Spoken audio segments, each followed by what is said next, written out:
Hello friend, स्वागत आहे तुमचं MPSC ॲस्परंट या यूट्यूब चॅनलवर. मित्रांनो, MPSC combine group B and group सीची PYQ सिरीज आपण चालू केली आहे.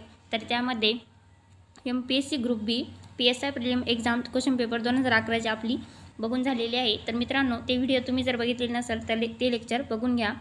आज आपण MPSC ग्रुप बी STIची प्रिलिम एक्झाम क्वेश्चन पेपर 2011ची बघत आहोत. तर त्यामध्ये हिस्ट्रीचे, इकॉनॉमीचे क्वेश्चन आपले आधीच बघून झालेले आहे. सायन्सचे क्वेश्चन पण झालेले आहे. तर आजच्या लेक्चरमध्ये जॉग्रफीचे काही क्वेश्चन आपण बघणार आहोत आणि पॉलिटीचे क्वेश्चन बघणार आहोत. तर मित्रांनो, अत्यंत महत्त्वाची अशी PYQ सिरीज आहे.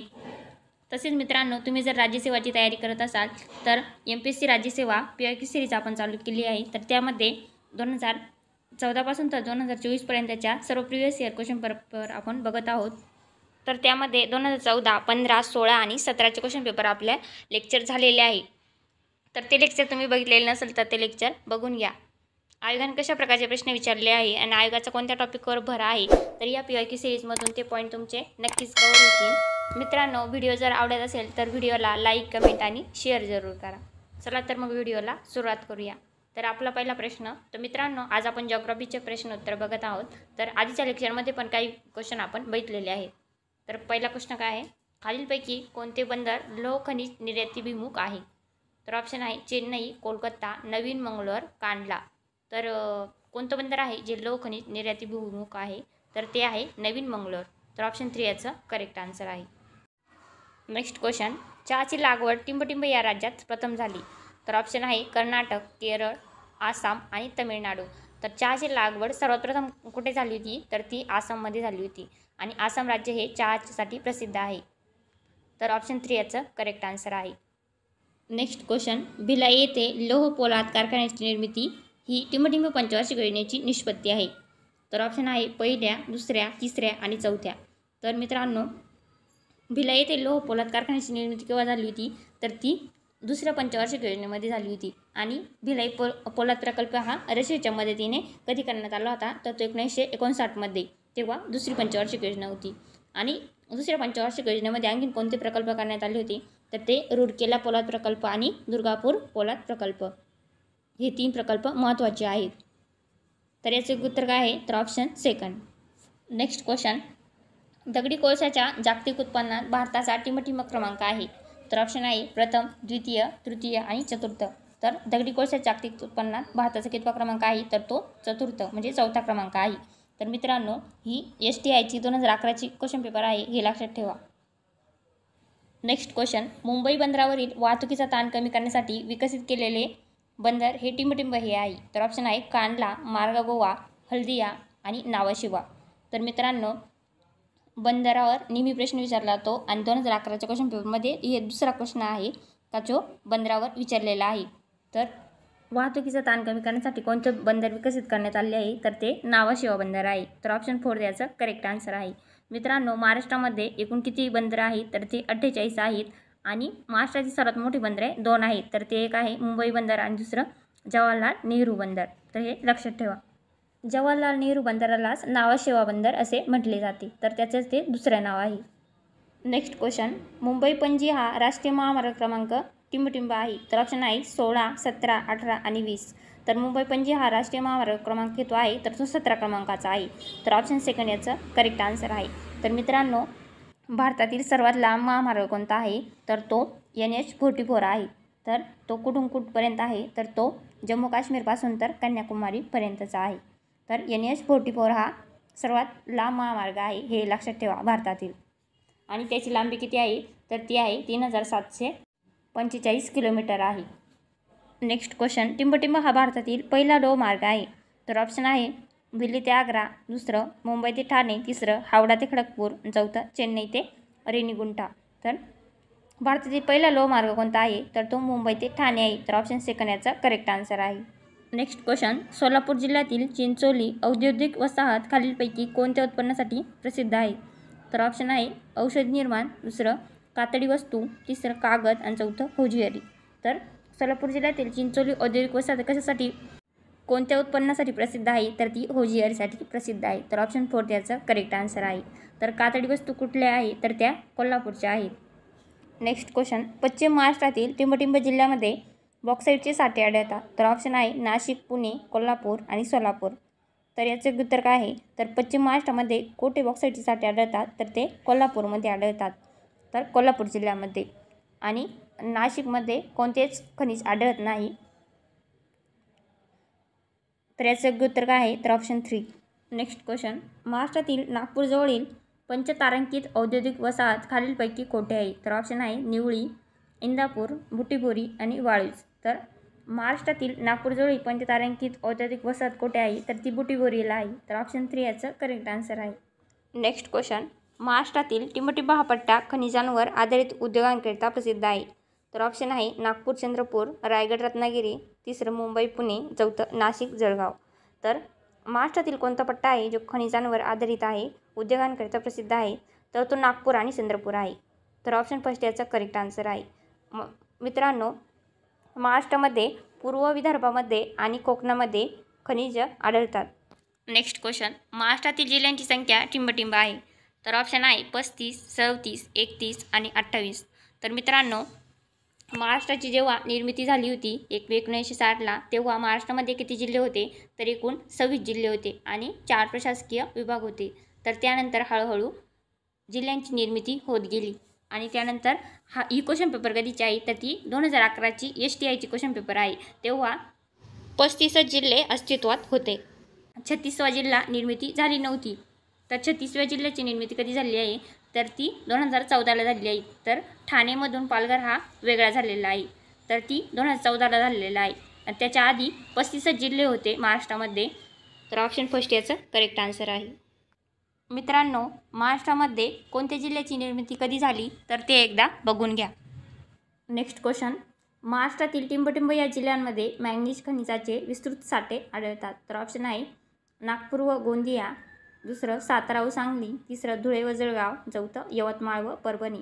तर कोणत्या जिल्ह्यामध्ये मॅंगनीजचे साठे आढळतात? तर ते नागपूर व गोंदिया या जिल्ह्यामध्ये. तर ऑप्शन फर्स्ट याचं करेक्ट आन्सर आहे. नेक्स्ट क्वेश्चन, कोकणातील घाटांची रचना उत्तरेकडून दक्षिण दिशेकडे करा. तर ऑप्शन आहे थळ, कुंभार्ली, फोंडा, आंबोली. दुसरं थळ, फोंडा, कुंभार्ली, आंबोली. तिसरं कुंभार्ली, थळ, फोंडा, आंबोली. आणि चौथं काय आहे? आंबोली, फोंडा, कुंभार्ली आणि थळ. तर मित्रांनो, हा क्वेश्चनमध्ये आंबोली हे सगळ्यात शेवटी दिलेलं आहे. तर ते सिंधुदुर्गमधील दक्षिणेकडील ठिकाण आहे आणि तो घाट पण आहे. तर हे इलिमिनेशन पद्धतीनं हा क्वेश्चन मित्रांनो सॉल्व्ह होत नाही. तर त्यासाठी आपल्याला पहिले घाट पण बघावं लागतील. तर सगळ्यात उत्तरेकडे कोणता घाट आहे? तर तो थळ घाट आहे. त्यानंतर कुंभार्ली, त्यानंतर फोंडा आणि चौथं आंबोली घाट. तर याचं उत्तर काय आहे? तर ऑप्शन फर्स्ट. नेक्स्ट क्वेश्चन, हापूस आंब्याची झाडे टिंबटिंब जिल्ह्यात आढळतात. तर ऑप्शन आहे सिंधुदुर्ग, रत्नागिरी, रायगड आणि वरीलपैकी सर्व जिल्ह्यात. तर मित्रांनो, कोकणामध्ये सर्व जिल्ह्यांमध्ये हापूस आंबे आढळतात. तर सिंधुदुर्ग, रत्नागिरी, रायगड हे वरीलपैकी सर्व जिल्ह्यात हे ऑप्शन बरोबर आहे. तर ऑप्शन 4 हे करेक्ट आहे. नेक्स्ट क्वेश्चन, महाराष्ट्रातील टिंबटिंब जिल्हे त्यांच्या द्राक्ष उत्पन्नाकरिता प्रसिद्ध आहे. तर मित्रांनो, कोणती जिल्हे आहे जे द्राक्ष उत्पन्नाकरिता प्रसिद्ध आहे? तर ते सांगली आणि नाशिक आहे. तर ऑप्शन 4 याचं करेक्ट आन्सर आहे. नेक्स्ट क्वेश्चन, मित्रांनो, जॉग्राफीचे क्वेश्चन आपले झाले आहे. तर आता आपण पॉलिटीचे क्वेश्चन बघूया. तर पॉलिटीचा पहिला प्रश्न काय आहे? कोणत्या घटनादुरुस्तीनुसार मूलभूत कर्तव्यांचा समावेश भारतीय राज्यघटनेत करण्यात आला?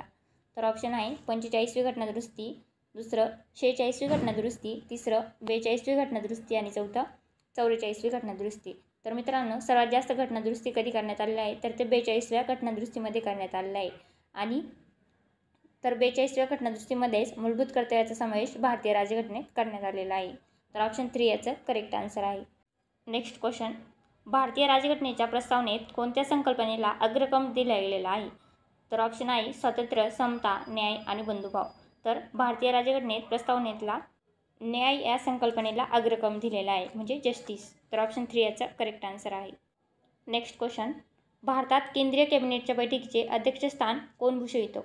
तर ऑप्शन आहे राष्ट्रपती, उपराष्ट्रपती, पंतप्रधान आणि गृहमंत्री. तर याचं योग्य उत्तर काय आहे? तर पंतप्रधान. तर भारतात केंद्रीय कॅबिनेटच्या बैठकीचे अध्यक्षस्थान कोण भूषवित असतं? तर ते पंतप्रधान भूषवित असतात. तर ऑप्शन 3 याचं करेक्ट आन्सर आहे. नेक्स्ट क्वेश्चन, सामान्यपणे संघराज्य पद्धतीत कोणत्या पद्धतीचे विधिमंडळ असते? तर ऑप्शन आहे द्विग्रही, एकग्रही, तिसरं बहुग्रही आणि चौथं यापैकी कोणतेही नाही. तर संघराज्य पद्धतीत कोणत्या पद्धतीचे विधिमंडळ असते, तर ते द्विग्रही पद्धतीचे असते. तर ऑप्शन फर्स्ट याचं करेक्ट आन्सर आहे. नेक्स्ट क्वेश्चन, वित्तीय विधेयक लोकसभेत मांडण्यासाठी कोणाची शिफारस आवश्यक असते? तर ऑप्शन आहे अर्थमंत्री, प्रधानमंत्री, राष्ट्रपती आणि लोकसभा अध्यक्ष. तर याचे उत्तर काय आहे? तर वित्त विधेयक लोकसभेत मांडण्यासाठी कोणाची शिफारस आवश्यक असते? तर ती राष्ट्रपतीची. तर ऑप्शन 3 याचं करेक्ट आन्सर आहे. नेक्स्ट क्वेश्चन, भारतीय लोकशाहीचे अधिक विकेंद्रीकरण कोणत्या 2 घटना दुरुस्तीमुळे झाले आहे?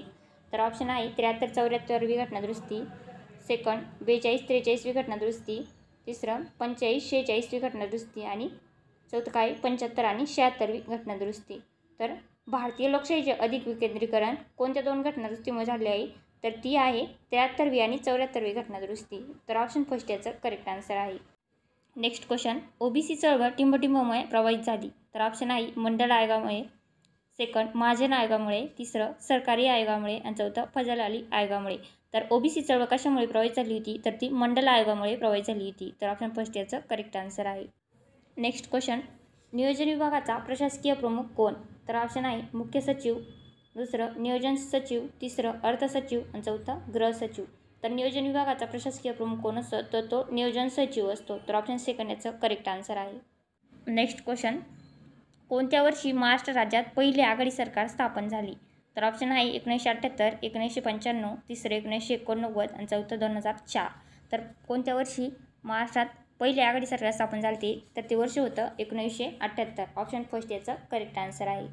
नेक्स्ट, राज्यसेवेतील अधिकाऱ्यांची भरती करण्याकरिता महाराष्ट्रात स्पर्धा परीक्षा कोण आयोजित करते? तर ऑप्शन आहे नियोजन मंडळ, दुसरं महाराष्ट्र लोकसेवा आयोग, तिसरं संघ लोकसेवा आयोग, चौथं यापैकी कोणीही नाही. तर राज्यसेवेतील अधिकाऱ्यांची भरती करण्याकरिता महाराष्ट्रात स्पर्धा परीक्षा कोण आयोजित करत असते? तर ते तुम्हाला सर्वांना माहिती आहे की महाराष्ट्र लोकसेवा आयोग, MPSC, Maharashtra public service commission. तर ऑप्शन सेकंड याचं करेक्ट आन्सर आहे. नेक्स्ट क्वेश्चन, विधानसभेत समान मते पडल्यास निर्णायक मत देण्याचा अधिकार कोणाला असतो? तर ऑप्शन आहे मुख्यमंत्री, राज्यपाल, स्पीकर आणि उपमुख्यमंत्री. तर याचं उत्तर काय आहे? तर विधानसभेत जर समान मतं पडत असेल तर निर्णायक मत देण्याचा अधिकार कोणाला असतो? तर तो स्पीकरला असतो. तर ऑप्शन 3 याचं करेक्ट आन्सर आहे. नेक्स्ट क्वेश्चन, विधान परिषदेच्या सदस्यांचा कार्यकाळ किती वर्षांचा आहे? तर ऑप्शन आहे 6 वर्षांचा, 3 वर्षाचा, 4 वर्षाचा आणि 5 वर्षाचा. तर विधान परिषदेच्या सदस्यांचा कार्यकाळ किती वर्षाचा असतो? तर तो 6 वर्षांचा असतो. विधानसभाचा सदस्यांचा कार्यकाळ किती वर्षाचा असतो? तर तो 5 वर्षाचा असतो. हे पण लक्षात ठेवा. नेक्स्ट क्वेश्चन, राज्यातील मंत्र्यांचे वेतन व भत्ते ठरवण्याचा अधिकार कोणाला आहे? तर ऑप्शन आहे मुख्यमंत्री, राज्यपाल, राज्य विधानसभा आणि राष्ट्रपती. तर राज्यातील मंत्र्यांचे वेतन व भत्ते ठरवण्याचा अधिकार कोणाला असतो? तर तो राज्य विधानसभाला असतो. तर ऑप्शन 3 याचं करेक्ट आन्सर आहे. नेक्स्ट क्वेश्चन, ग्रामपंचायतीच्या अनुदानास मान्यता कोण देत असतो? तर ऑप्शन आहे जिल्हा परिषद, दुसरं राज्य सरकार, तिसरं पंचायत समिती आणि चौथं केंद्र सरकार. तर ग्रामपंचायतीच्या अनुदानास कोण मान्यता देत असते? तर ती पंचायत समिती देत असते. तर ऑप्शन 3 याचं करेक्ट आन्सर आहे.